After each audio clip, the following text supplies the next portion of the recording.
समझ नहीं आ रही है मेरी वाइफ प्रेग्नेंट है। 5 घंटे पहले आपको मेल करवाया हुआ है। ऐसा नहीं है कि मैं यहाँ आके कह रहा हूँ मुझे अकोमोडेशन दो।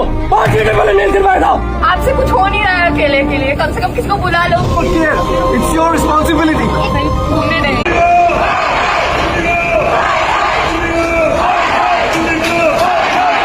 ये वीडियो जो मैंने आपको दिखाई ये वो क्लिपिंग्स हैं जो एयरपोर्ट पे हाल था। एक ऐसी एयरलाइन इंडस्ट्री के खिलाफ पहली बार इतिहास में ऐसा हुआ कि हाय हाय के नारे लगे इंडिगो के खिलाफ और लोग परेशान हो रहे हैं, चिल्ला रहे हैं, झुंझलाहट भरी हुई है, गुस्सा। क्या करें, कोई आंसर देने वाला नहीं है। फ्लाइट्स की रद्द हो रही है 12-12 घंटे, 14-14 घंटे, 3 दिन में 14 से ज़्यादा फ्लाइट्स, 100 से ज़्यादा फ्लाइट्स कैंसिल हो गई। बड़े बड़े मेजर सिटीज़ जहाँ पे कि लोग इंतज़ार करते हैं, फ्लाइट से ट्रैवल अमूमन करते हैं, वहाँ पे ये हालत हो गई, लोग ज़मीन पे लेटे हुए हैं। एयरपोर्ट लग ही नहीं रहा है, तो ऐसा लग रहा है कोई रोडवेज़ की जगह है, ये नॉर्मल कोई पार्किंग प्लेस है। तो ऐसी सिचुएशन क्यों आई उसको समझना पड़ेगा। मैं समझा रहा हूँ आपको अभी थोड़ी देर में कि कैसे ये चीज़ें आई। लेकिन ये वीडियो बड़ी ही दर्दनाक है। बहुत बुरा लगता है कि जब किसी बड़ी एयरलाइन इंडस्ट्री जिसका 65% मार्केट शेयर है उसके खिलाफ ऐसे ऐसे नारेबाजी हो रही हो और लोग परेशान हों, हालात बिगड़ते जा रहे हों। बहुत अफसोस हुआ ये वीडियो देख के, आपको भी हुआ होगा शायद। तो मैं समझाता हूँ आपको कि ऐसा क्या रीज़न है इसका। गाइस, और आज की सुबह बहुत स्पेशल है क्योंकि आज संडे है, मोस्टली हॉलीडेज रहता है, एंजॉयमेंट रहता है, लोग थोड़ा लेट उठते हैं। मैं भी आज थोड़ा लेट उठा हूँ। मेरा एक बहुत अच्छा अध्ययन किया मैंने, गहन ऑब्जर्वेशन। कई दिनों से न्यूज़ चल रही है, कई दिनों से आप टेलीविज़न पे या आप सोशल मीडिया में देख रहे हैं कि इंडिगो फ्लाइट के साथ प्रॉब्लम्स आ रही हैं, पैसेंजर परेशान हो रहे हैं। वहाँ पे आप देख रहे हैं और 8-8, 10-10 घंटे, 15-15 घंटे एयरपोर्ट पे वहीं लेटे हुए हैं। कोई बताने वाला नहीं है कि फ़्लाइट क्यों रद्द हुई, क्यों कैंसिल हुई। आपको अगर आंकड़े बताऊं तो पिछले 3 दिनों में 1400 से ज़्यादा इंडिगो फ्लाइट्स कैंसिल हुई। सबसे बड़ा क्वेश्चन ये है कि इंडिगो का जो मार्केट शेयर है, अगर आप बात करूं टोटल 100 फ्लाइट्स हैं जिसमें 65 फ्लाइट्स जो हैं वो इंडिगो की हैं। तो इतनी बड़ी एयरलाइन इंडस्ट्री के पास में ऐसा क्या प्रॉब्लम्स आया जिसके कारण इतना ज़्यादा सफ़र करना पड़ा एक आम आदमी को, एक इंसान को जो ट्रैवल कर रहा है एयर्स के थ्रू। क्वेश्चन ये नहीं है, बात यह है कि बात 2019 में शुरू हुई, 6 साल पहले, कि कई सारी मांगे उठाई पायलट्स ने, केबिन क्रूज ने, ड्यूटी आवर्स को लेके, वर्किंग आवर्स को लेके, नाइट लैंडिंग को लेके।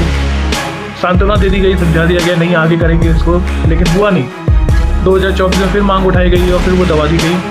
प्रॉब्लम थी, गवर्नमेंट ने उसको समझा, लेकिन समझने के बाद कुछ रूल्स चेंज किए कि पहले क्या होता था, एक वीक में इनकी 36 घंटे का रेस्ट होता था, 48 घंटे का रेस्ट कर दिया गया है पायलट्स का।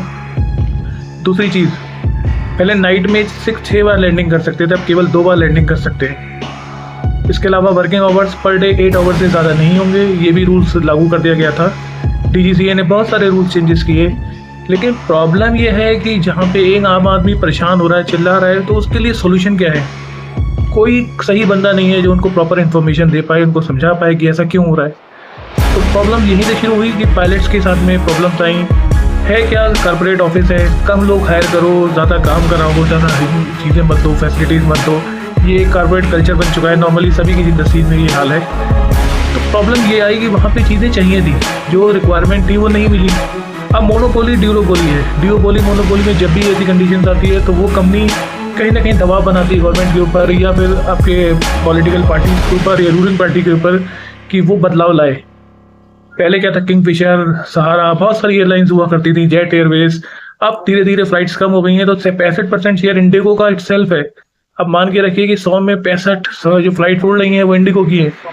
इसके अलावा टाटा या बाकी की चीज़ों की, एयर इंडिया की बात करूँ तो 25-30% शेयर में है सारी चीज़ें। तो इतना बड़ा एक शेयर मार्केट लेने के बाद कहीं ना कहीं प्रेशर बनाया हुआ है उन्होंने और गवर्नमेंट को झुकने पे मजबूर भी किया। कई जगह उनकी बातें एक्सेप्ट भी की गई इंडिगो एयरलाइंस वालों की, जो उनके पायलट्स हैं, उनके केबिन क्रूज हैं, उनकी बात मानी गई।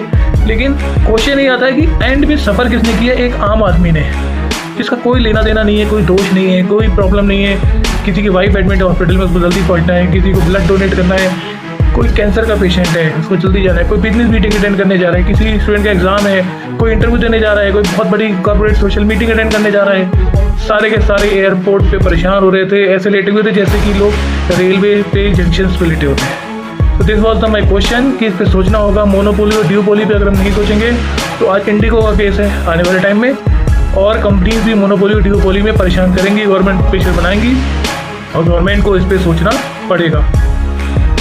लास्ट में मैं यही कहना चाहूँगा कि हमें मोनोपोली और ड्यूओपोली चाहे किसी भी कंपनी की हो, उसको ख़त्म करना पड़ेगा। उसके लिए नए नए ऑप्शंस क्रिएट करने पड़ेंगे। और कॉम्पिटिटर्स मार्केट में लाने पड़ेंगे ताकि किसी एक कंपनी की मोनोपोली या ड्यूओपोली ना रहे, ताकि वो सरकार पे या आम पब्लिक पे दबाव नहीं बना सके, किसी भी तरीके से हालात को बदला ना जा सके इतनी आसानी से। तो मैं चाहता हूँ अगर मेरी वीडियो अच्छी लगी हो तो प्लीज़ लाइक और कमेंट करिएगा और संडे का एंजॉयमेंट कीजिएगा।